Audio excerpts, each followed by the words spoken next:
नमस्कार। आज का हमारा टॉपिक है द हिमालयाज।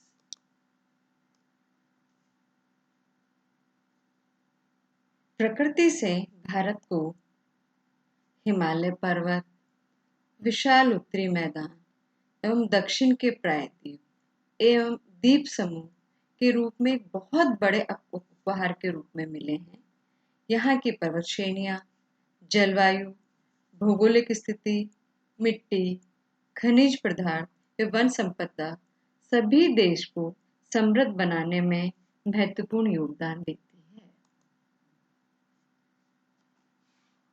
जैसा कि हम सभी जानते हैं, हिमालय पर्वत समूह भारत के उत्तर में स्थित है।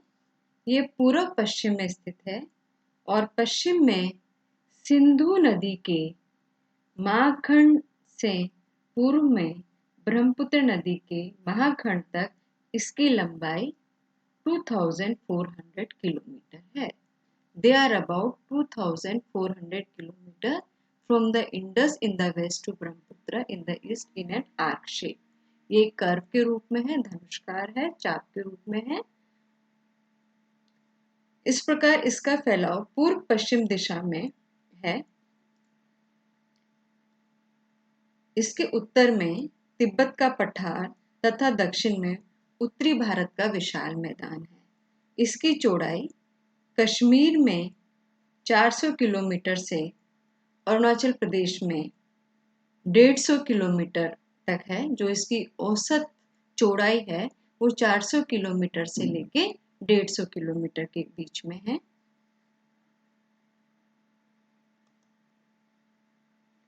Division of Himalaya. हिमालय का भौगोलिक वर्गीकरण। हिमालय को हम कई भागों में बांट सकते हैं। जैसा कि हम सबको पता है, हिमालय एक पर्वत नहीं बल्कि एक दूसरे के लगभग समानांतर रूप से फैली हुई कई पर्वतमालाएं हैं। हमने जो हिमालय का वर्गीकरण किया है, पहला है trans Himalaya including Karakoram, Ladakh and Zaskar ranges. Himalaya से परे ये तिब्बत हिमालय या ट्रांस हिमालय जिसे हमने कहा है।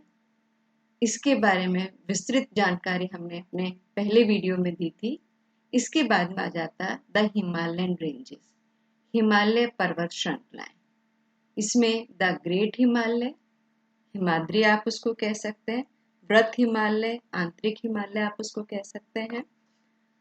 दूसरा हमने लिया था लघु अथवा मध्य हिमालय, द लेसर हिमालय या हिमाचल, और इसको हम कहते हैं हिमाचल। तीसरा है द आउटर हिमालय और शिवालिक। शिवालिक, द आउटर हिमालय, बाह्य या शिवालिक। तीसरा हमने इसके अंदर लिया है ट्रांस हिमालय। पहला है हिमालय के ऊपर की तरफ है। दूसरा जो आपकी हिमालय की पर्वतमालाएं हैं उनको हमने 3 भाग के अंदर किया है। ये एक दूसरे के समानांतर हैं, द ग्रेट हिमालय, हिमाद्री, हिमाचल और शिवालिक। द ईस्टर्न हिल्स और पूर्वांचल, ये भी इसी का भाग है लेकिन ये पूर्व के अंदर है, इसलिए हम इनको पूर्वांचल कहते हैं। अब सबसे पहले हमने जो पहला भाग किया है द ग्रेट हिमालय, वृत हिमालय अथवा आंतरिक हिमालय, इसके बारे में जानेंगे। This is also known as inner Himalaya, central Himalaya और हिमाद्री। हम इसको अनेक नामों से जानते हैं। इसे हम हिमाद्री कह सकते हैं, हम इसे मध्य हिमालय, हम इसको सेंट्रल हिमालय, केंद्रीय हिमालय कह सकते हैं, हम इसको इनर हिमालय कह सकते हैं, आंतरिक हिमालय कह सकते हैं। तो चाहे आप इसको आंतरिक हिमालय कहो, चाहे आप इसको हिमाद्री कहो, चाहे आप इसको वृत हिमालय कहो, ये आपका एक ही बात है। World highest range with an average altitude of 6000 meter above sea level and average with 25 kilometers. इस हिमालय पर्वत के अंदर संसार की ऊंची ऊंची चोटियां पाई जाती हैं जिनकी एवरेज एल्टीट्यूड 6000 मीटर अबोव सी लेवल से लेके जो उनकी चौड़ाई है वो 25 किलोमीटर तक है। जो एवरेज एल्टीट्यूड है 6000 मीटर्स और जो एवरेज विड्थ है इसकी हिमाद्री की 25 kilometre. Some peaks are higher than 8000 metre. बहुत से जो इसके पीक्स हैं, जो इसकी चोटियां हैं, वो आपके 8000 मीटर से भी ऊंची हैं। कौन सी है? जैसे माउंट एवरेस्ट, आप सबको इसकी ऊंचाई मालूम है, 8850 metres. Kanchenjunga 8598 metres. Makalu 8481 metres. Dhaulagiri 8172 metres. Nanga Parbat 8126 metre. Annapurna 8078 metres. Other important peaks are, ये तो हुई 8000 से 8000 मीटर से ऊंची वाली चोटियां।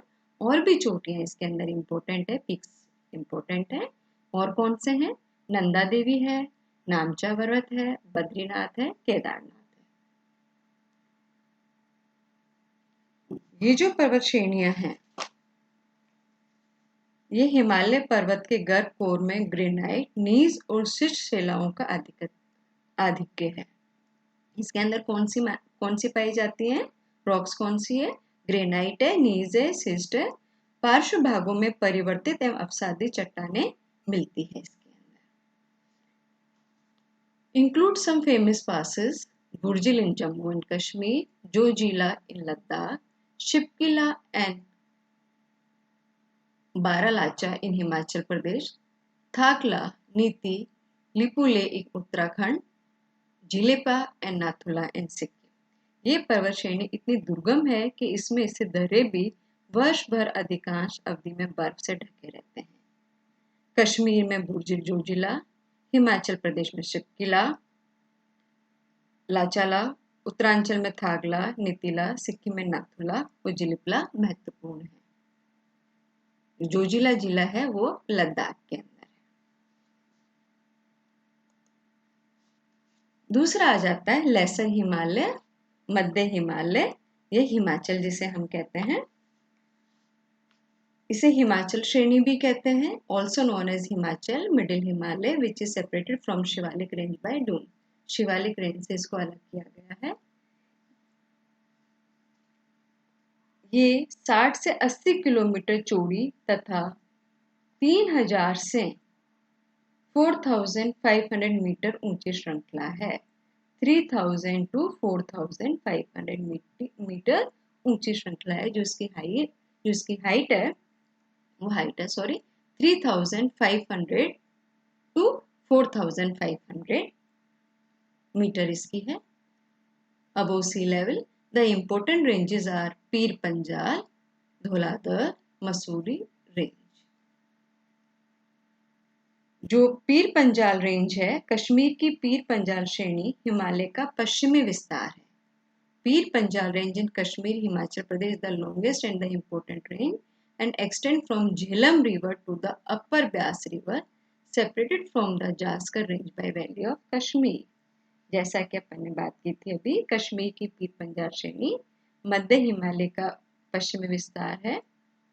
ये श्रेणी झेलम तथा व्यास नदियों के बीच लगभग 4000 किलोमीटर की लंबाई तक फैलकर इसके आगे दक्षिणी पूर्व दिशा में मुड़ जाती है। यहाँ पर Banihal pass is used by the Jammu Srinagar highway. Banihal pass Jammu Srinagar highway के लिए है।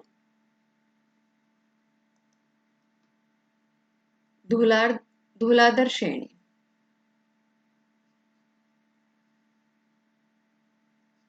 सदर्न मोस्ट रेंज, ये दक्षिण के अंदर है। Passing through Dalhousie, Dharamshala and Shimla. जो धौलाधर श्रेणी है, इसके अंदर कौन कौन से अपने रमणीय स्थान पाए जाते हैं? डलहौजी है, धर्मशाला है, शिमला है। ये मध्य हिमालय में पाए जाते हैं।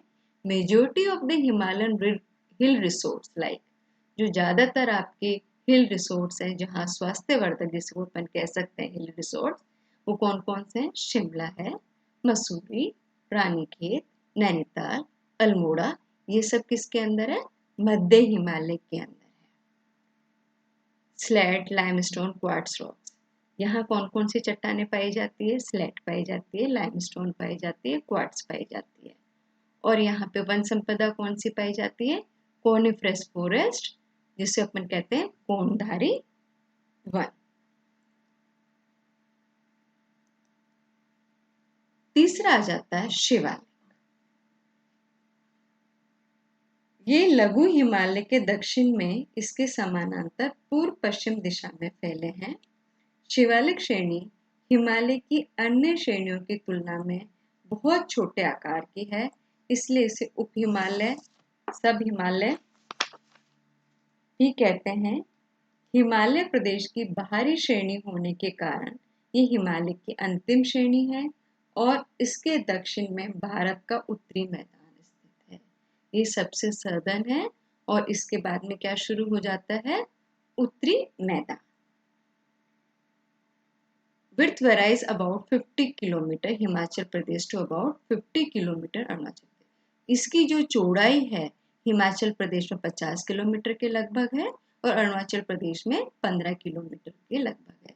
तो इसकी चौड़ाई 15 किलोमीटर से 50 किलोमीटर के बीच में पाई जाती है। Also known as outer Himalaya, इसे बाह्य हिमालय भी कहा जाता है। The altitude varies from 600 metre to 1500 metre. जो उसकी ऊंचाई है ये 600 मीटर से लेके 1500 मीटर तक पाई जाती है।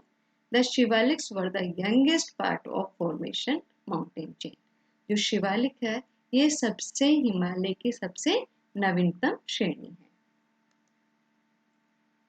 It's separated from the lesser Himalaya at some places by a flat bottom valley known as Doon in west and Dwars in east like Dehradun and Haridwar। ये जो शिवालिक श्रेणी है ये लेसर हिमालय जो मध्य हिमालय से इसमें कई जगह उससे अलग होती है और वहां पे एक वैली पाई जाती है, फ्लैट बॉटम वैली, सपाट वैली। उसको वेस्ट के अंदर तो क्या बोलते हैं, पश्चिम के अंदर दून बोलते हैं जैसा देहरादून, और पूरब के अंदर क्या बोलते हैं, द्वार्स लाइक हरिद्वार। इस मैप के अंदर हम आपको दिखा रहे हैं, ये सबसे ऊपर की तरफ काराकोरम श्रेणी है जिसे हमने ट्रांस हिमालय में कहा था। उसके बाद में ये यहाँ पे जास्कर श्रेणी है, ये लद्दाख श्रेणी आ गई। उसके नीचे फिर जास्कर श्रेणी आ गई, फिर ये पंजाल रेंजेस आ गई और उसके साउथ की तरफ धौलाधर रेंजेस आ गई। ये यहाँ पे आपका बाह्य हिमालय,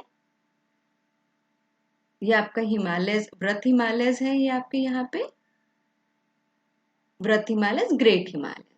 उसके बाद में कौन सा आएगा, मिडिल हिमालयस आएगा उसके बाद में, और सबसे लास्ट में ये शिवालिक वाला भाग आ जाएगा, शिवालिक। अब इसके अंदर आपकी पर्वत श्रेणियां भी दी हुई है।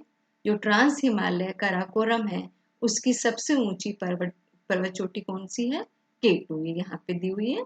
दूसरी है गाशेर भ्रू, और ये यहाँ पे जो आपको दिया हुआ है ये है धौलागिरी पर्वत या पीक है।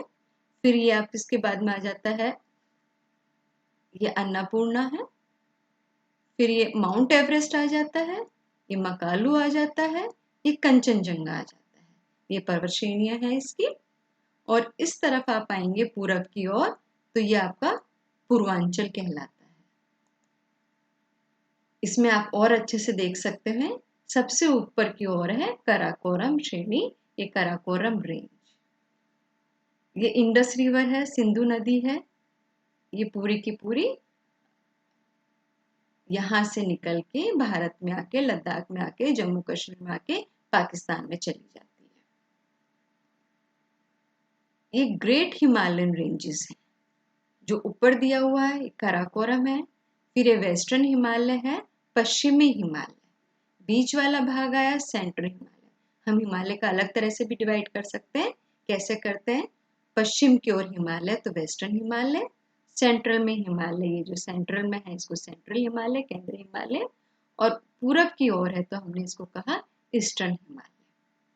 ये पूरा का पूरा आपका हिमालयन चेन्स यहाँ से पिंक कलर से आपको दिखाई दे रही है, जो पश्चिम से शुरू होकर पूरब की ओर आ रही है। और यहाँ पर ये आपका ब्रह्मपुत्र नदी है। तीनों नदियां जो आपकी सबसे बड़ी नदियां हैं, जो तीन इसके क्षेत्र है जो हिमालय से निकल रही है, इंडस दिखाई जा रही है, गंगा दिखाई जा रही है और ब्रह्मपुत्र नदी दिखाई जा रही है। The eastern hills Purvanchal. They are called Purvanchal because they are located in the eastern part of India. हम इन्हें पूर्वांचल भी कहते हैं क्योंकि ये पूरब की ओर है. इन्हें पूर्वी पहाड़ियां भी कहा जाता है. Extending from Arunachal Pradesh in north to Mizoram in south, they form India's boundary with Myanmar. Arunachal Pradesh से उत्तर में शुरू होकर दक्षिण के अंदर मिजोरम तक ये म्यांमार के साथ में इंटरनेशनल बाउंड्री बनाती है. Patkai boom hills form the international boundary between Arunachal Pradesh and Myanmar. जो पटकोई बूम हिल्स हैं वो किसके बीच में बाउंड्री बना रही है? अरुणाचल प्रदेश में और म्यांमार के बीच में. Patkai boom and Naga hills form the watershed between India and Myanmar. Patkai boom और नागा हिल्स ये दोनों की दोनों जो पहाड़ियां हैं ये एक वाटर शेड भी बना रही है, जल विभाजक भी बना रही है. किसके बीच में? इंडिया और म्यांमार के बीच में. Manipur hills form boundary between Manipur and Manipur hills भी इंटरनेशनल बाउंड्री बना रहा है. किसके बीच में? इंडिया एंड म्यांमार के बीच में, मणिपुर और म्यांमार के बीच में.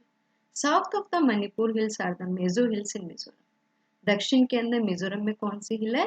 मिजोरम. और मेघालय के अंदर जैसा कि हम सभी जानते हैं गारो खासी जयंतिया. यहाँ पे मौसम ग्रामिक जगह है, वहां पे सबसे ज्यादा रेनफॉल हो जाती है. पहले चेरापूंजी थी, अब मौसम ग्राम. ये मैप के थ्रू आपको दिखाया गया है. ये पूरा का पूरा जो पोर्शन है ये पूर्वांचल है. ये पटकोई बूम दिखाई गई है सबसे नॉर्थ की तरफ. ये बीच के अंदर नागा हिल्स है. ये मिजो हिल्स है. ये बांग्लादेश के जस्ट ऊपर मेघालय की तरफ गारो खासी जयंतिया. ये ब्रह्मपुत्र नदी आ रही है. ये बोमडिला पास है, यहाँ पे दर्रा है. और ये सबसे ऊपर नामचा बरवा पीक है जिसकी हाइट कितनी है? 7756. ये नदी है ब्रह्मपुत्र नदी, सांगपो, और इंडिया में आके इसका नाम हो जाता है Brahmaputra. Regional division of Himalaya. अभी जो हमने हिमालय का डिवीजन किया, जो विभाजन किया, हमने किस आधार पर किया? भौगोलिक, ज्योग्राफिकल डिवीजन किया. अब हम कर रहे हैं regional division of India, Himalaya का प्रादेशिक विभाजन. और ये विभाजन किसने किया था? Sir Sidney Burrard. Sir Sidney Burrard नामक भूगर्भ शास्त्री ने महान हिमालय का वर्गीकरण किसके आधार पर किया? इन्होंने नदी घाटियों के आधार पर किया, रिवर वैलीज के आधार पर किया, रिवर वैलीज के आधार पर किया, नदी घाटियों के आधार पर किया. जो प्रादेशिक विभाजन है हिमालय का, सर सिडनी बुराट ने किया. किसके आधार पर किया? नदी घाटियों के आधार पर, रिवर वैली बेसिन के आधार पर किया. सबसे पहले जो इन्होंने डिवीजन किया, 4 पार्ट्स में इन्होंने डिवीजन किया. पंजाब हिमालय, कुमायूं हिमालय, नेपाल हिमालय, आसाम हिमालय. सबसे पहले हम लेते हैं पंजाब हिमालय. ये सिंधु नदी से सतलज नदी तक. कौन सी नदी है? सिंधु नदी से सतलज नदी तक 560 किलोमीटर की लंबाई में है. इसकी लंबाई कितनी है? 560 किलोमीटर से इसकी लंबाई है. इसलिए इसे प्राय कश्मीर व हिमाचल हिमालय भी कहते हैं. दूसरा आपका आ जाता है a large portion lies in Jammu and Kashmir, Himachal, Ladakh. जो इसका जो पोर्शन है कहाँ किसके अंदर आ जाता है? जम्मू एंड कश्मीर के अंदर आ जाता है, हिमाचल के अंदर आ जाता है, लद्दाख के अंदर आ जाता है. दूसरा आ जाता है कुमायूं हिमालय. कुमायूं हिमालय ये सतलज नदी तथा काली नदी के बीच. कौन सी नदी? ये सतलज नदी तथा काली नदी के बीच. सतलज एंड काली. पहले वाला कहाँ था? इंडस नदी से लेके सतलज नदी तक, सिंधु नदी से सतलज नदी तक. कुमायूं हिमालय कहाँ आ जाता है? सतलज नदी से काली नदी तक. वेस्टर्न पार्ट का गढ़वाड़ हिमालय और ईस्टर्न पार्ट का कुमायूं हिमालय. जो इसको पश्चिम वाला भाग है उसको गढ़वाल कहते हैं, और जिसको पूर्व वाला भाग है इसको कुमायूं भी कहते हैं. कौन कौन सी नदी के बीच में? सतलज से लेके काली नदी के बीच में. तीसरा आ जाता है नेपाल हिमालय. ये काली नदी से तीस्ता नदी तक लगभग 800 किलोमीटर लंबा भाग है। 800 किलोमीटर मतलब सबसे ज्यादा लंबाई किसकी है? नेपाल हिमालय की। कहाँ से लेके कहाँ तक? काली नदी से तीस्ता नदी तक। माउंट एवरेस्ट जो हाईएस्ट पीक है वो नेपाल हिमालय के अंदर है। फिर चौथा आ जाता आसाम हिमालय। ये आसाम हिमालय में तीस्ता नदी से लेके ब्रह्मपुत्र नदी तक, तीस्ता नदी से लेके ब्रह्मपुत्र नदी तक 750 किलोमीटर लंबा भाग असम हिमालय कहलाता है। ये आप इस मैप से भी समझ सकते हैं। ये जो पंजाब हिमालय है ये इंडस नदी से लेके सतलज नदी के, इंडस नदी सिंधु नदी से लेके सतलज नदी के बीच का जो भाग है उसे हमने कहा है सर सिडनी बुराट ने कहा पंजाब हिमालय।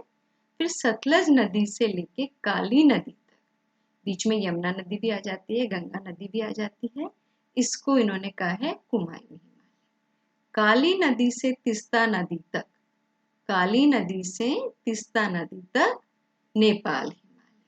और तीस्ता नदी से लेके ब्रह्मपुत्र नदी तक एक्सट्रीम जो आपका ईस्टर्न वाला पोर्शन है, तीस्ता नदी से लेके ब्रह्मपुत्र नदी तक, इसे कहा है आसाम हिमालय।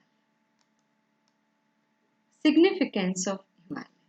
अब हमने हिमालय को देखा, अब आ जाता है कि हिमालय पर्वत का हमारे लिए क्या महत्व है। जैसा कि हम सभी जानते हैं कि हिमालय पर्वत हमारे लिए हमारे देश की भौतिक, आर्थिक तथा सांस्कृतिक अवस्था पर गहरा प्रभाव डालता है। पहला जो हम देखेंगे क्लाइमेटिक सिग्निफिकेंस, जलवायु पर प्रभाव। हिमालय पर्वत भारत की जलवायु पर विशेष प्रभाव डालता है। ये हमारे देश में चलने वाली पवनों की गति, दिशा तथा उनके द्वारा की जाने वाली वर्षा को नियंत्रित करता है। मानसून पवनों के मार्ग में खड़ा हिमालय, मानसून पवनों के मार्ग में खड़ा हिमालय उनके मार्ग में अवरोध पैदा करता है जिससे वर्षा होती है। यदि हिमालय न होता तो बंगाल की खाड़ी तथा अरब सागर से आने वाले ग्रीष्मकालीन मानसूनी पवनें मध्य एशिया में प्रवेश कर जाती, हमारे यहाँ नहीं बरसती, सीधे ऊपर की ओर चली जाती और भारत एक शुष्क प्रदेश बनकर रह जाता। वर्षा पर हमारी सारी अर्थव्यवस्था निर्भर है। इसके अतिरिक्त शीत ऋतु में, बरसात में तो है ही है, इसके अतिरिक्त शीत ऋतु में हमें साइबेरिया से आने वाली अति शीत एवं शुष्क पवनों से बचाता है। जो साइबेरिया से ठंडी हवाएं आ रही है उनसे भी हमारी रक्षा करता है। दूसरा आ जाता है डिफेंस, देश की सुरक्षा। हिमालय पर्वत सदियों से विदेश आक्रमणकारियों से हमारी सुरक्षा करता आया है। प्राचीन तथा मध्यकालीन इतिहास में कोई भी आक्रमणकारी इसे पार करके भारत नहीं पहुंच सका है। फिर आ जाता है सोर्स ऑफ पेरिनियल रिवर्स, नदियों का स्रोत। हिमालय पर्वत भारत की लगभग सभी बड़ी नदियों का स्रोत है। इसमें सिंधु, गंगा, ब्रह्मपुत्र तथा इसकी अनेक सहायक नदियां सम्मिलित है। ये नदियां हिमालय के हिमाचल प्रदेश से निकलती है। हिमालय का हिम ग्रीष्म काल में पिघलकर नदियों को जल प्रदान करता है। इससे नदियों में सारा जल प्रवाहित तो साल भर सारा जल रहता है। इन नदियों ने हिमालय से बड़ी मात्रा में उपजाऊ मिट्टी लाकर भारत के उत्तरी मैदान का निर्माण किया है। फिर आ जाता हाइड्रो इलेक्ट्रिसिटी, जल विद्युत। हिमालय से निकलने वाली नदियां हैं, ठीक है, हमने कहा सोर्स ऑफ एनर्जी से हिमालय से बहुत सारी नदियां निकलती है। तो हिमालय से निकलने वाली नदियां कई स्थानों पर जलप्रपात बनाती है, वाटरफॉल बनाती है, जिससे जल विद्युत उत्पन्न की जा सकती है। कई नदियों पर बांध बनाकर विद्युत का उत्पादन किया जाता है। सतलुज नदी पर भाखड़ा नागल परियोजना इसका उदाहरण है। फिर आ जाता वन संपदा, फॉरेस्ट वेल्थ। हिमालय में विभिन्न प्रकार के वन मिलते हैं जिनमें देवदार, चीड़, लार्च, स्प्रूस आदि के वन उल्लेखनीय हैं। इसमें लकड़ी तथा अन्य कई पदार्थ प्राप्त होते हैं जिन पर विभिन्न उद्योग निर्भर है।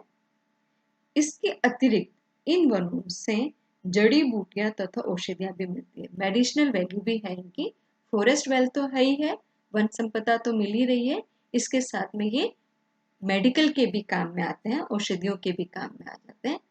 फिर आ जाता है आपका पास्चर लैंड, चारागाह। हिमालय के कई क्षेत्रों में घास उगती है जो पशुओं के लिए उत्तम चारा प्रदान करती है। एग्रीकल्चर, जैसा कि हम सभी को पता है कि हिमालय की कई ढलानों की सीढ़ीनुमा काट कर, क्योंकि वो हिली एरिया है तो उनको सीढ़ीनुमा काट कर उसको कृषि योग्य बनाया जाता है। तो इस पे कृषि भी की जाती है। चाय, सभी जानते हैं चाय के बागान बहुत फेमस है। चाय जैसी फसल तो होती ही पर्वतीय ढलानों पे है, टेरेस फार्मिंग पे इस पे होती है। असम हिमालय की ढलानें चाय की कृषि के लिए विश्व भर में प्रसिद्ध है। कई प्रकार के फल जैसे सेब, आड़ू, नाशपाती ये भी यहीं पे उगाए जाते हैं। फिर सोर्स ऑफ मिनरल्स, खनिज संपदा। हिमालय के असम, अरुणाचल प्रदेश, जम्मू तथा हिमाचल प्रदेश की कृषि चट्टानों से बड़े पैमाने पर तेल मिलने की संभावना है, ऑयल का है। अल्मोड़ा और सिक्किम में तांबा, कश्मीर में कोयला तथा लद्दाख में सोने के भंडार है। मतलब इसमें बहुत सारे मिनरल्स मिलते हैं और मिलने की संभावना भी है। फिर आ जाता है टूरिस्ट एंड रिलीजियस प्लेसेस। धार्मिक भी इसका महत्व है और रमणीय स्थान भी इसके अंदर पाए जाते हैं। जैसा कि हम सभी जानते हैं, घूमने के लिए लद्दाख जाते हैं, कश्मीर जाते हैं, शिमला जाते हैं, मसूरी जाते हैं, रानीखेत जाते हैं। तो बहुत सारी टूरिस्ट प्लेसेस हिमालय में पाई जाती है। रिलीजियस भी इसकी इम्पोर्टेंस है। हमारे जो धार्मिक ग्रंथ है उसमें हिमालय को विशेष महत्व दिया गया है। यहाँ कैलाश, अमरनाथ, बद्रीनाथ, केदारनाथ, देवप्रयाग आदि, गंगोत्री, यमुनोत्री तथा अन्य तीर्थ स्थान है जिसमें बहुत से तीर्थयात्री आते हैं। Thank you.